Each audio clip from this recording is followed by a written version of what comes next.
have been building this JZA70 right-hand drive single turbo Supra for the last year, and today we're making some steps to get closer to starting this thing for the first time. Is it just me, or are MK3 Supras like the most underrated 90s JDM car ever? Look how good the profile of that car looks.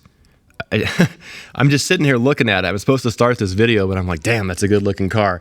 Anyway, as you guys can tell, we've made some good progress on this engine. In the last video, we got the transmission reinstalled, and there's a couple things I need to take care of now that are kind of like nickel and diming me to death. If you guys have built cars, you know that those final stages, they nickel and dime you from both a cost perspective and just like the parts list just seems to never end. So today I need to get that exhaust reinstalled. That's not going to be the permanent exhaust that we used on here, but it'll help me be able to build a downpipe to route to it. And to be honest, it's a pretty good exhaust and it has an HKS high power muffler on it.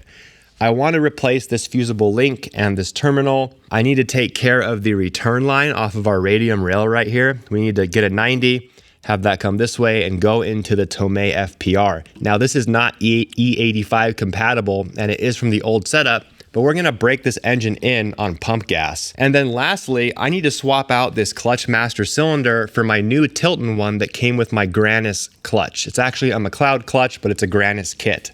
That one's for the spec clutch, and we need to get it swapped out and get the clutch pedal working. I think that's everything. We might add some things to that list as we go along, but let's go ahead and get to it. Well, I've already taken a detour from the plan, and I got some constant tension clamps from Bellmetric. Now, I had these Chinese ones on there. You see how easy you can close this clamp with your fingers or open it? That is not normal. A good clamp like these, I could not move this if I tried. These are super tight, high quality constant tension clamps, and I'm going to replace the ones that I had on my hydrofan cooler here. I already did it for that line there, and since I'm here, I might as well do it for these old crusty clamps that I have installed and get those nice so that they match the rest of the engine bay. Also, I custom molded these hoses here, and what was funny was I posted this on Instagram on how to do it, and I'll put that link in the description of this video. Had all these comments from these guys that were saying like, it's not gonna hold its shape, that's never gonna work. Looks like it worked, and looks like it's also holding its shape.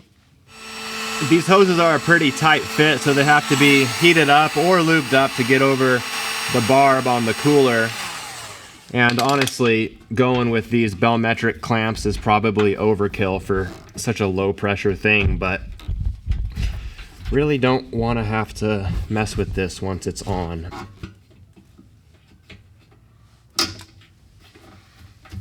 These clamps are just a tiny bit undersized, so I'm just gonna smash this little stopper, that thing.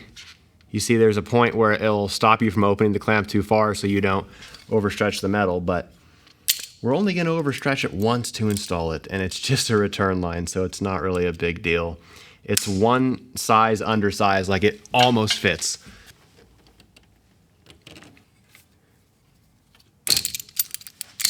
All right, that's one thing checked off the list. Feels good to even finish those little teeny small projects like that. I think the next thing I want to take care of is this clutch master cylinder install from Grannas Racing.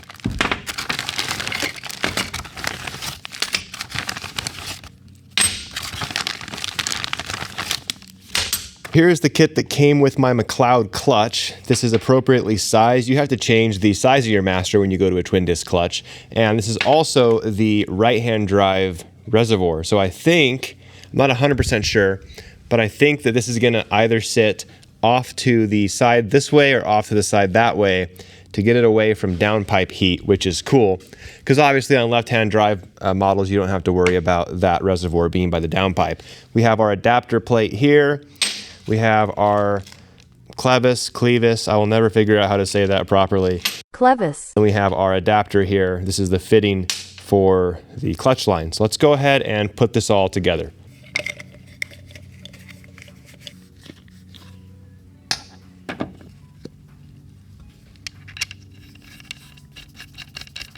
We have the adapter installed here on the firewall, and I kind of thought it was interesting the studs that came with this kit were actually too short for the master cylinder here. So I'm just going ahead and using some hub studs off my Land Cruiser, which are probably stronger anyway, honestly. And now we can get this guy in. Had to pop the reservoir back off, but we can tighten this guy up, put the reservoir back on, and we will be done. Well, not done because we have to bleed it, but the install of the master cylinder will be done.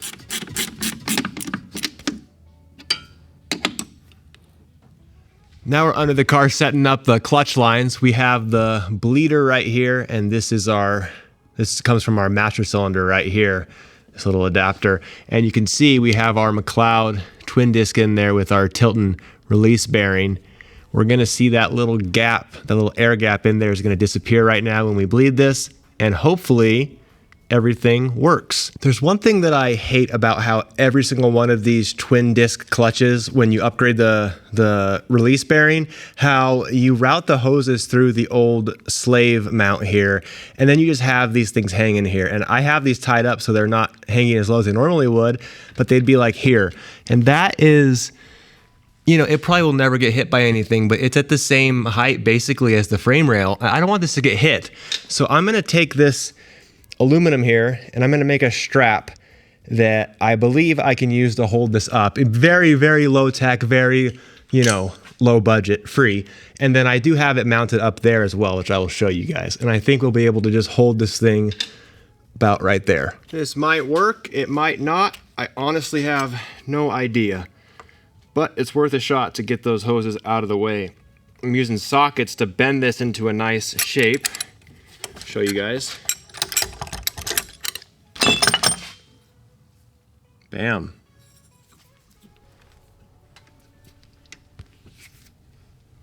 I can't believe that actually worked, but it did. Standing at a drill press and not even using it.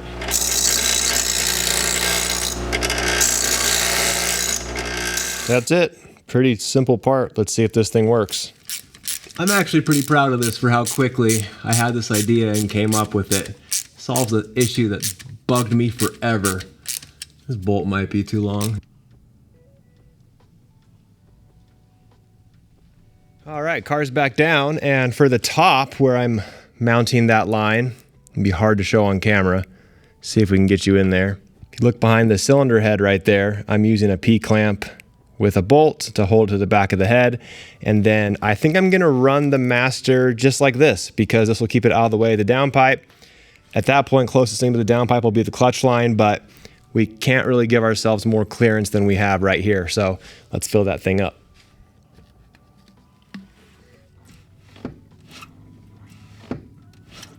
Yeah, it's totally going now.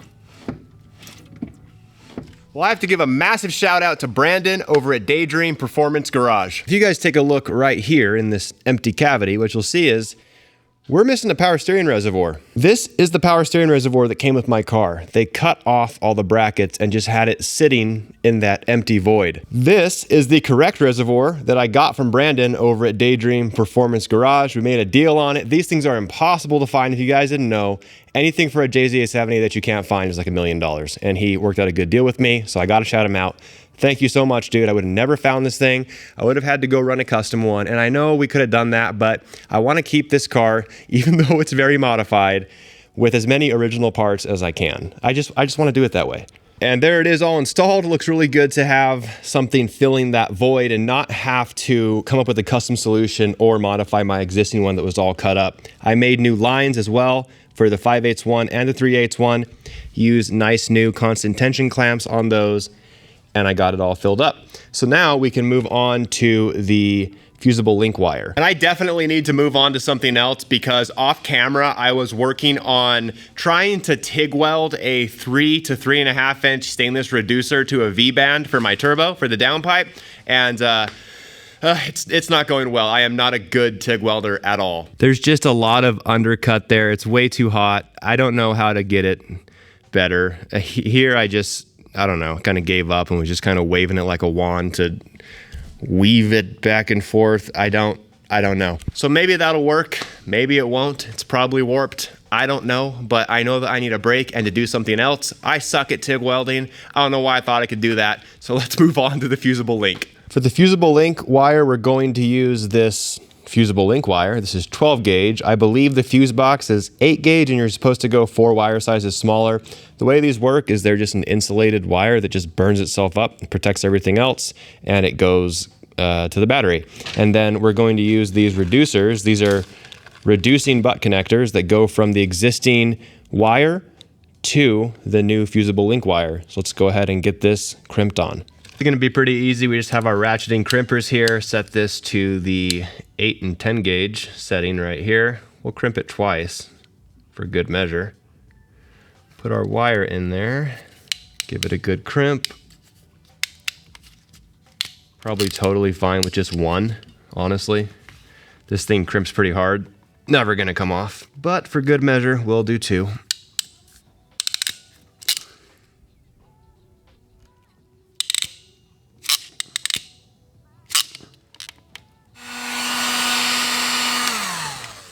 I do have a matching terminal for the positive side, but I don't have a matching eyelet because these mil-spec or whatever those terminals are called have a 3/8 lug on them, and I don't have one. So I'm going to temporarily, because I want to hear this thing crank over, I'm going to temporarily install the old terminal here.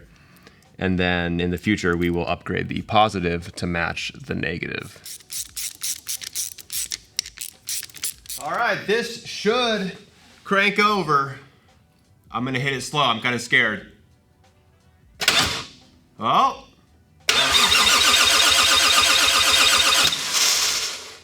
Woo!